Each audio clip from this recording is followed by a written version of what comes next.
Welcome. I'm Dee Andrews, and today I'm joined by community members to discuss Woburn Public Library's service offerings and programming. My three guests are Sarah Bergman-McCool, Elissa Milto, and Emily Lipset. Thank you all for being here.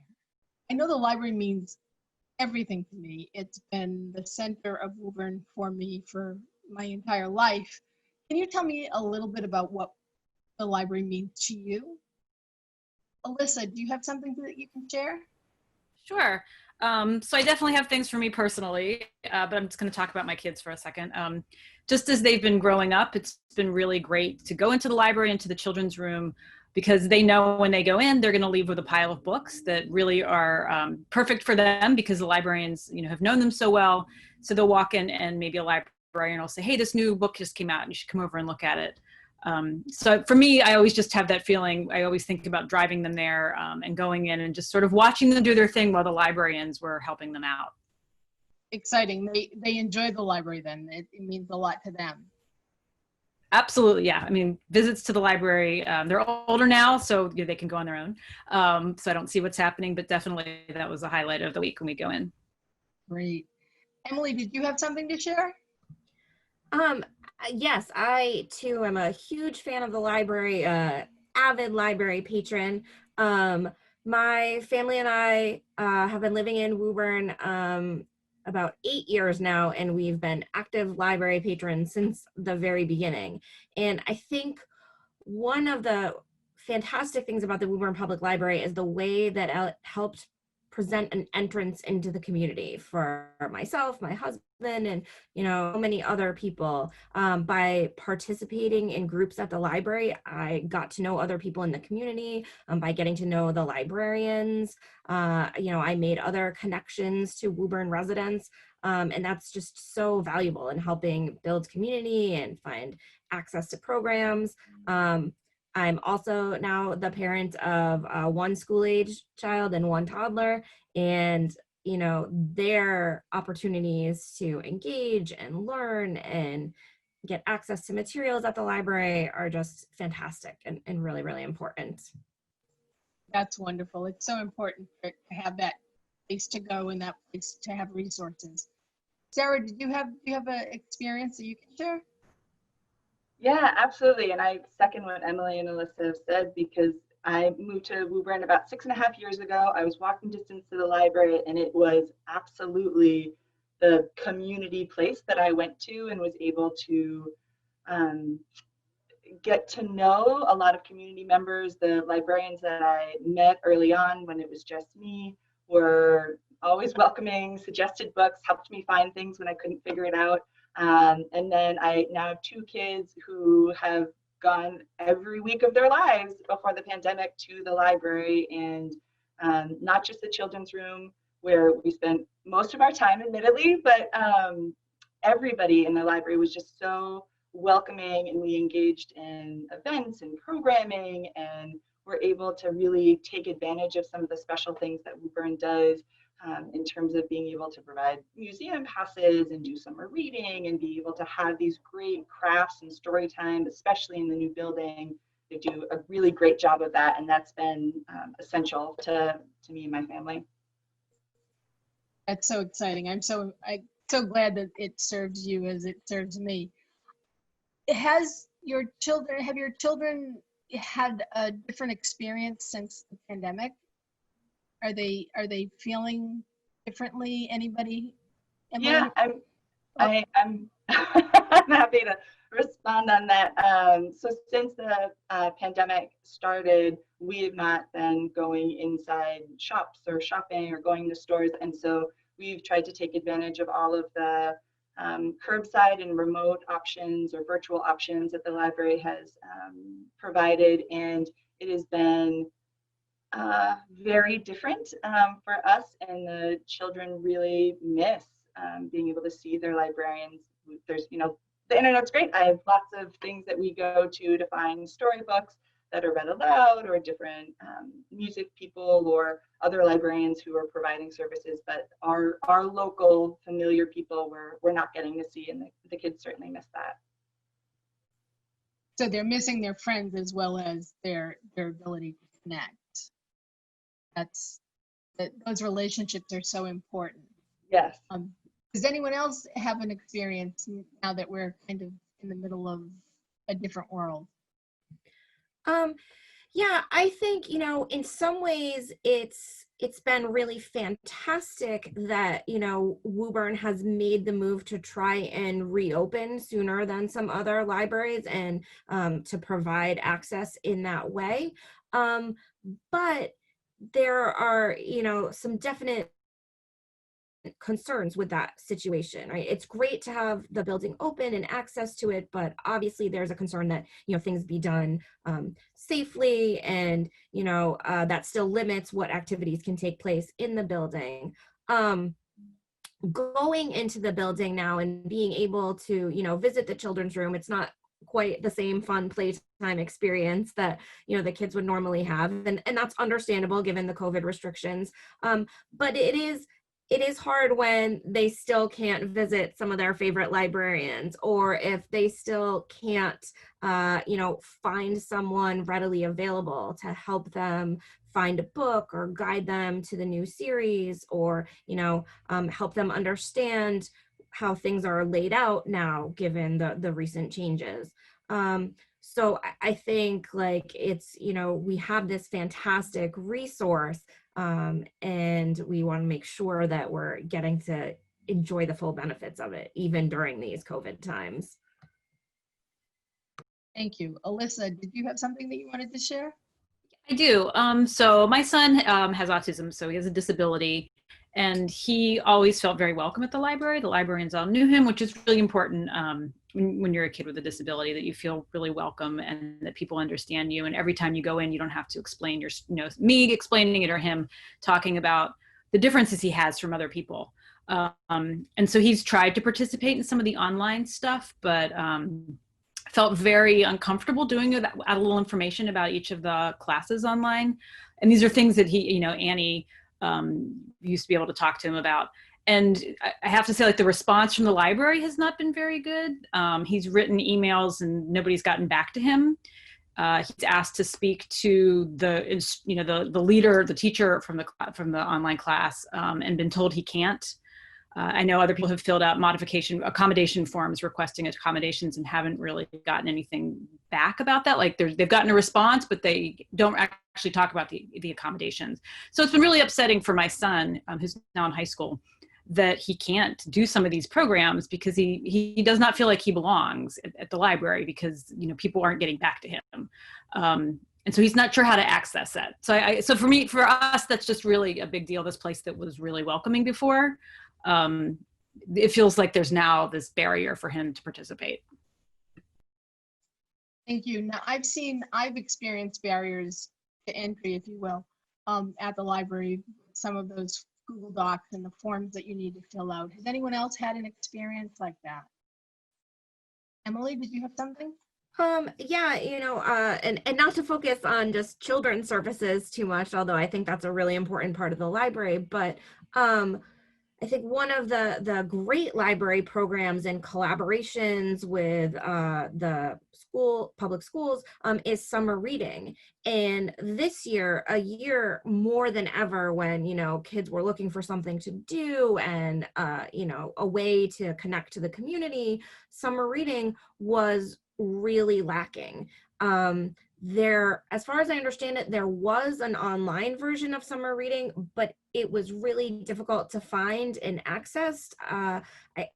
If you go to the Woburn Public Library website, there's still a blurb about 2019 summer reading, but no links or information about how to access the online program for 2020. So, that's another area where my kids have really enjoyed participating in summer reading in the past. And even my toddler would do it and get the little rubber duckies, and we'd come in every week during the summer to get our bingo cards. So the librarians have really, created some fun programs and done some great community partnerships. And, I think we would love if we could continue to have more of that.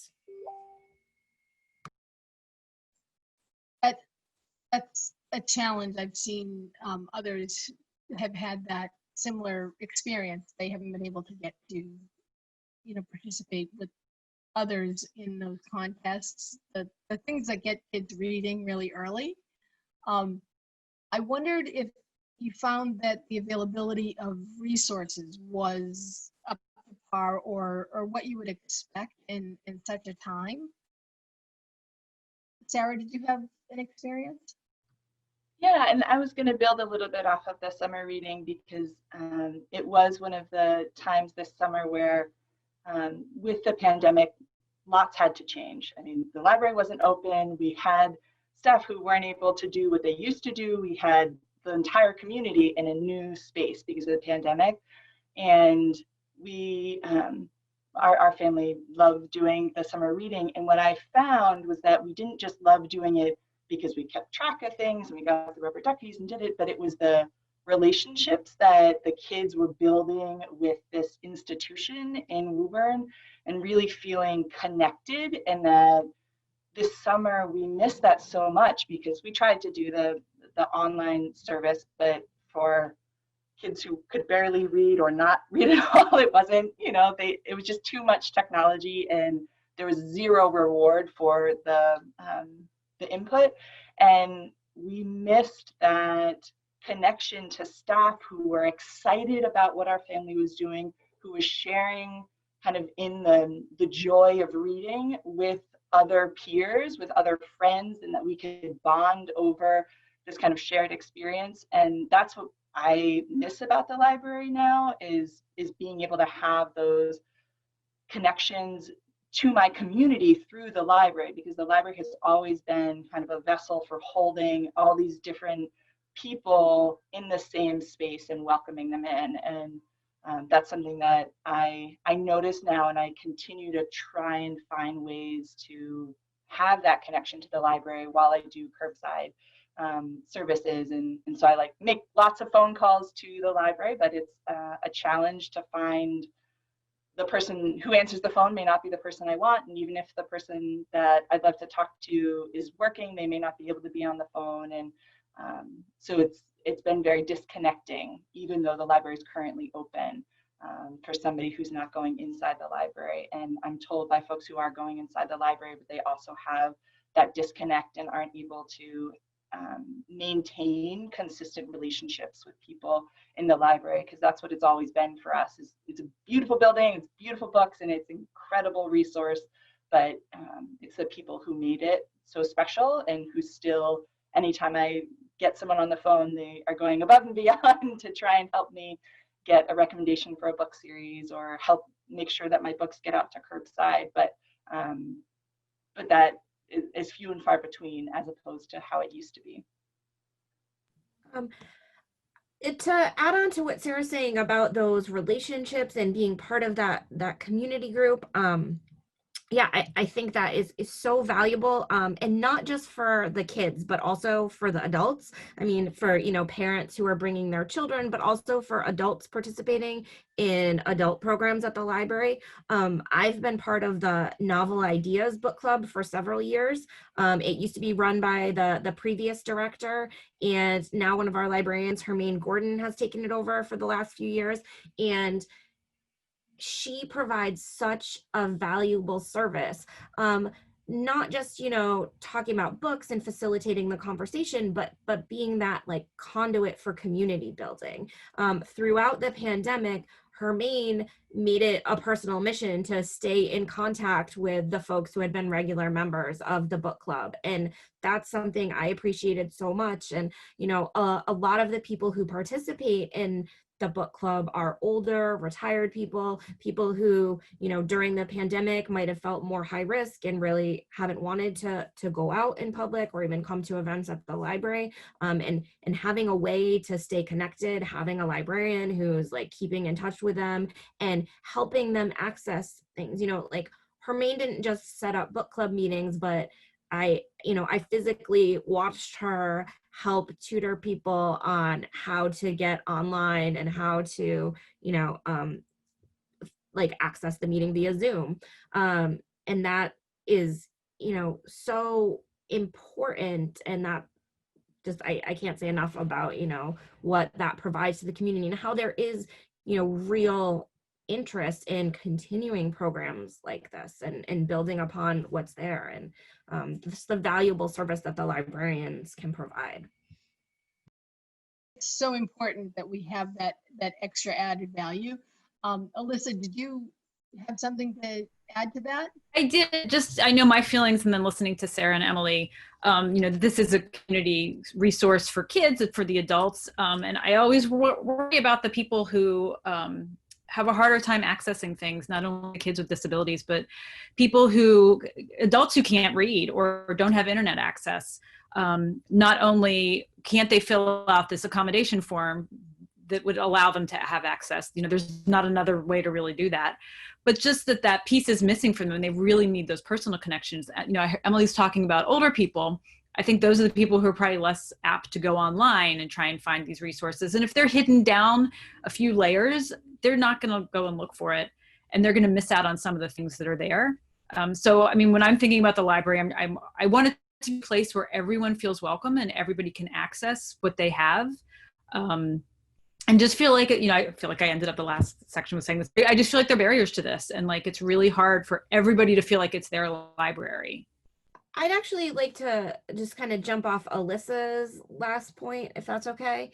And just talking about really trying to access all areas of our community and provide services for everyone. I think, another perhaps marginalized group is non-English speakers or non-native speakers. Elissa and I are both involved with a community group, Woburn Welcomes, and this is an issue that's near to our heart. Like, I want everyone in Woburn to, have access to services. And again, if you're a non-native speaker and you're trying to navigate, a complicated form or trying to read out-of-date information on the website, that can be so challenging. And, if, like Sarah was talking about, you have a hard time getting through to someone on the phone, that it just makes it even more difficult. And I think, those barriers to access can be a hindrance. And our library has so much to provide for everyone. And prior to the pandemic, I know they had, worked out a program and were cooperating with the YMCA International and helping do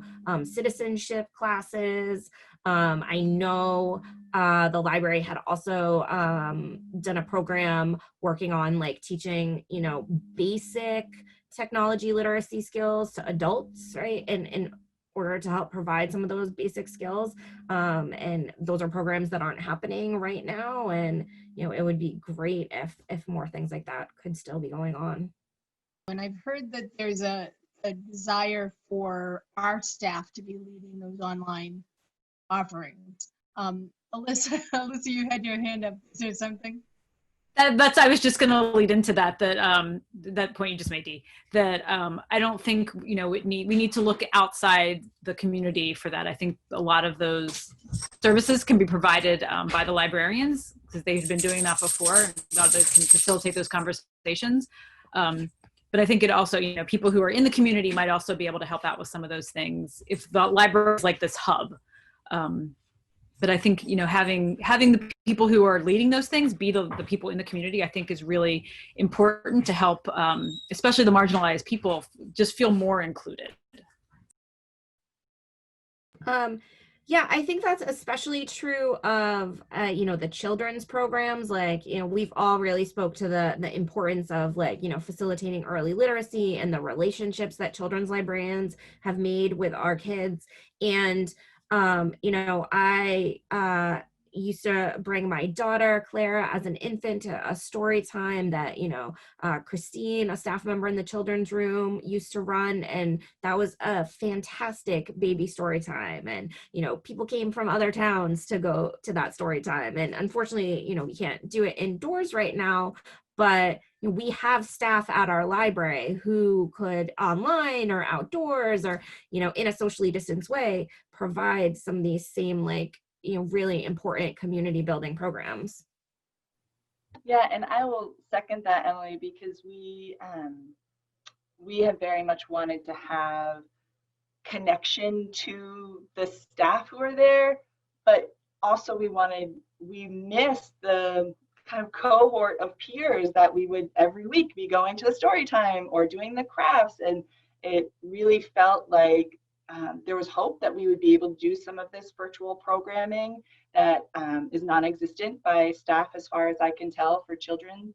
The day or two before the library ended up closing down for the pandemic back in March, I was in the library with my son, and we were helping live stream a craft and being like, okay, well, a week from now we'll be doing this virtually, but it'll be great. And it never happened. And that's something that, as we move into the winter and being outside is more and more challenging, I feel like there's such an untapped resource within the staff of the library to be providing virtual programs at all levels, but particularly for parents who have kids who are hungry for connection and our community.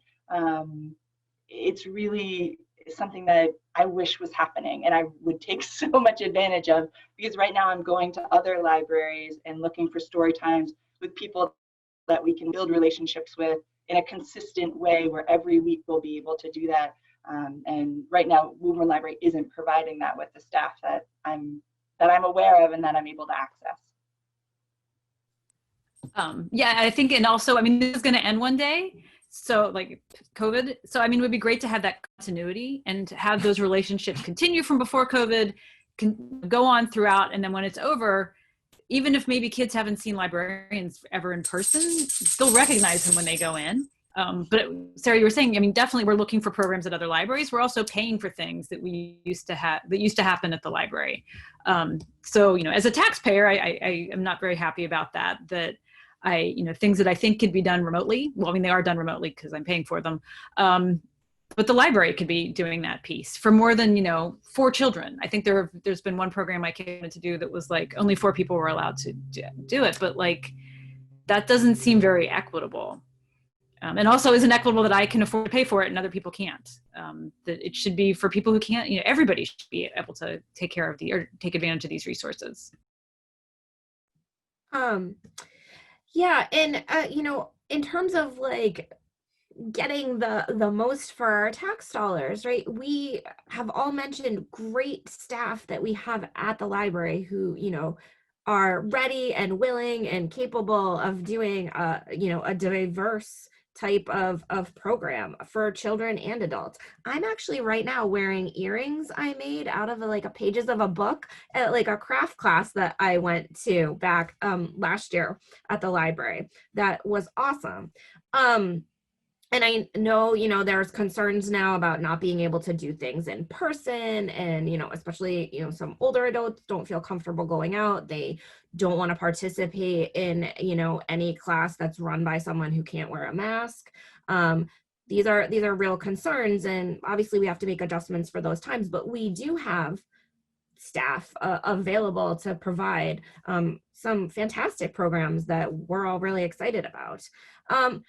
I am very concerned right now about the lack of staff. I think the staff that we have could be used better, but also we currently don't have anyone in the role of children's librarian or teen librarian.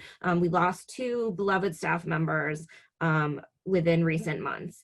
And, that's a situation where these are extremely important positions for the whole city, right? They provide huge services for all of our children and teens. And, I really hope that as soon as possible, we can get some new, great, fantastic librarians in there to start building relationships with.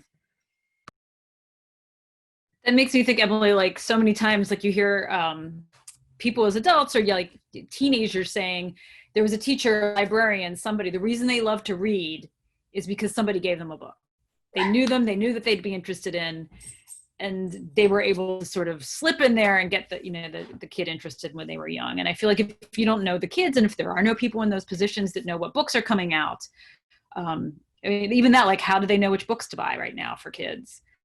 I just agree. That's just such a loss at this moment.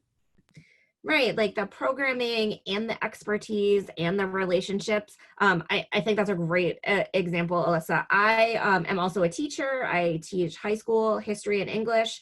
And I had students who had to write an essay earlier this year on a personal hero.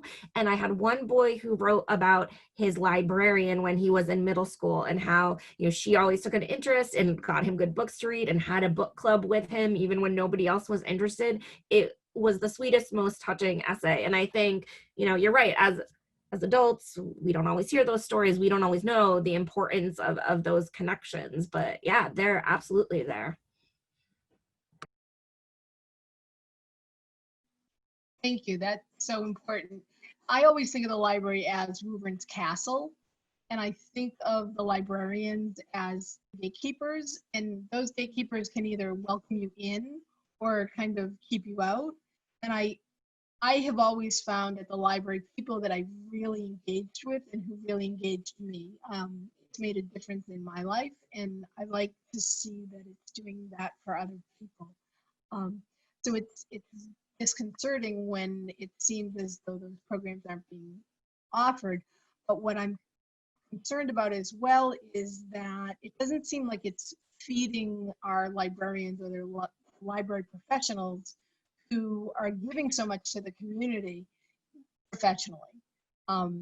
It seems to me that they're not being challenged or given the opportunity to really excel at what their interests are.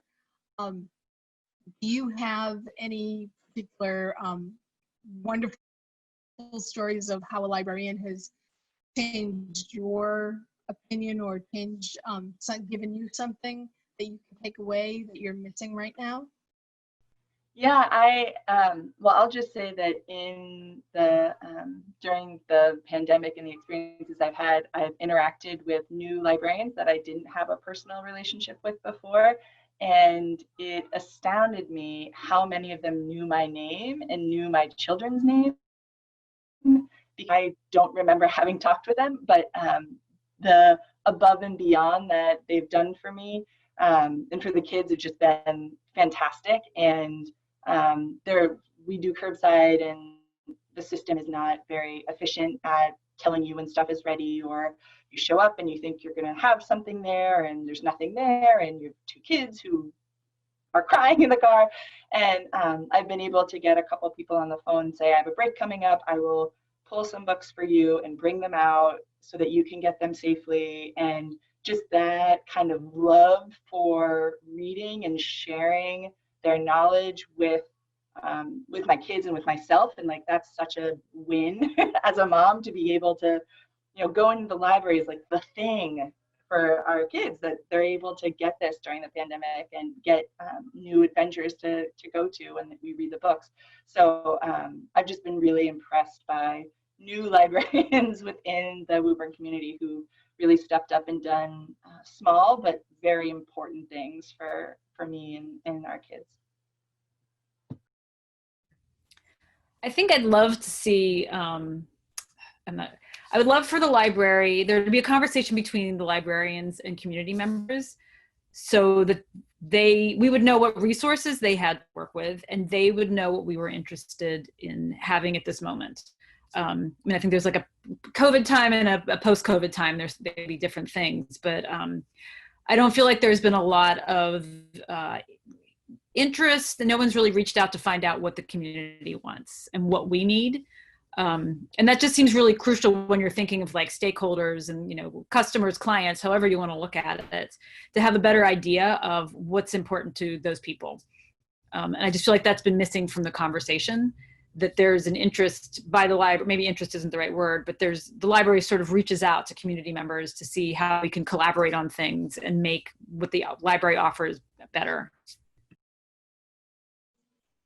Thank you. I think that's really important because as adults, we also need to be taking care of like children and, and catered to, because it is a service and there are programs.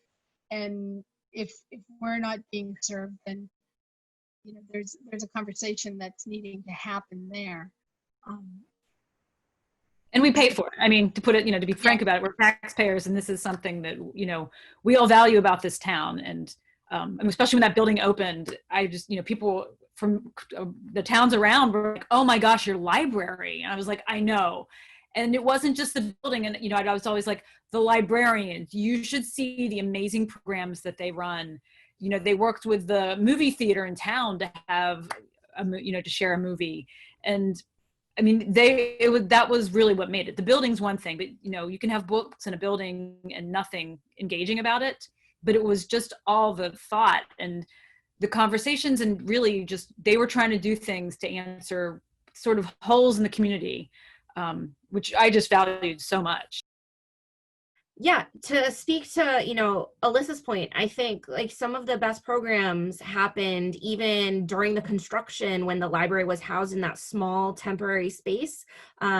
They developed an intergenerational story time in which school-age kids had story time at the senior center. Senior citizens and young kids were able to, you know, do crafts and activities together. And I think that was so valuable. What a great community building program. Now, obviously in COVID times, situation's different and we can't hold a program exactly like that. But I think those school age kids and those, you know, senior citizens who are, you know, more shut in, don't have access to their regular routines, could really use the community connections the library could provide.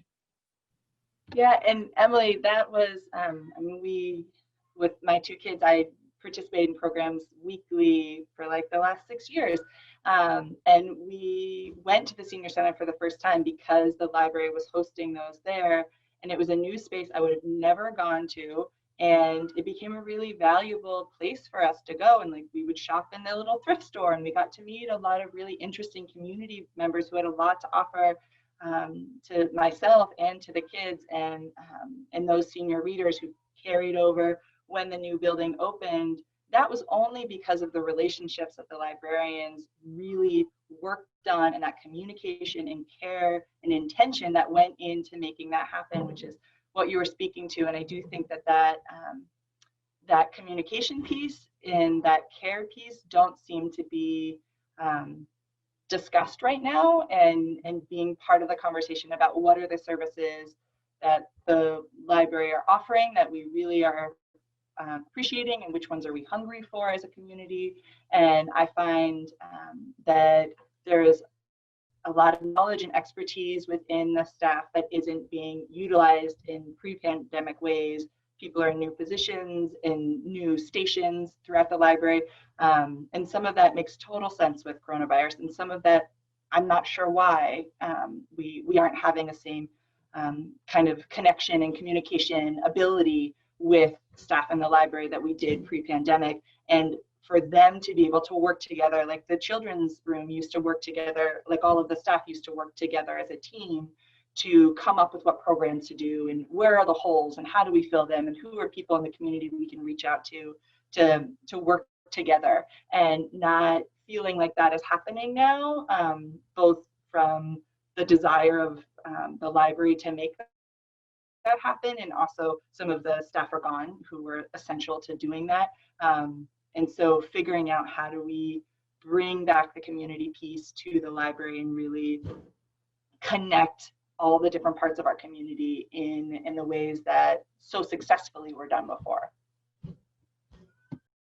I will miss those adventures on the side yard. I loved the way that the children's library was using that space. I thought it was really exciting, and it made it a totally different experience. And, you know, and everything is new right now. So there's a comfort to going to a reference desk and speaking to your regular reference librarian. So I want to also reflect that, you know, it's great to meet new staff members, but it's also interesting not to find the faces that you're accustomed to. I am just so grateful that you all made time to spend the afternoon with me discussing something that's so important to me and to the community, and obviously to you. Thank you so much. Is there anything that you wanted to say before we wrap up and send this out into the universe? I just want to say that I love the community of Woburn, and I am just, you know, so encouraged by the people of this city and how people, you know, support each other and want to make connections and want to support programs. And, you know, the library really is a showpiece of that Woburn spirit. And I hope that it can continue to be, and that, you know, we'll develop those programs and use the resources that we have to the very best of, you know, the city's benefit. Yes, I'm going to sort of mirror what Emily said. But first of all, thank you for throwing this together, Dee. But yeah, I'm really hopeful too. I think the library is just beautiful, and I think the librarians are just wonderful people. So, you know, I'm confident that we can have a place that everybody is excited to go, especially once things open up in person. Yeah, and I will third that. And because the library is truly the cornerstone for our family in terms of being, you know, before the kids were in school, really the only place that we could meet like-minded people, in that they liked books too, and they liked being in this community space, and it felt like a really safe space to be in. And I miss it because we don't feel comfortable going into places right now, but I also am going to continue engaging with the librarians and the staff there, and looking forward to having programs that bring together our community. And I await the day when we can all be back in there and be gathering, because I do think it's such an incredible part of Woburn, and why it's so special to be able to live here. Absolutely. Thank you so much, Dee. Oh, thank you. And I didn't introduce myself. I'm Dee Andrews, and I am a passionate library patron in Woburn. And let's see, if I were to say what my most important room was in the whole building, it would be the archives, because I'm a researcher. But I'm grateful to everybody for spending time with me, for sharing their thoughts, and for sharing the positive experiences at the library. I am grateful to everybody who is watching, and hope that you will be interested in and share your thoughts as well. Thank you so much.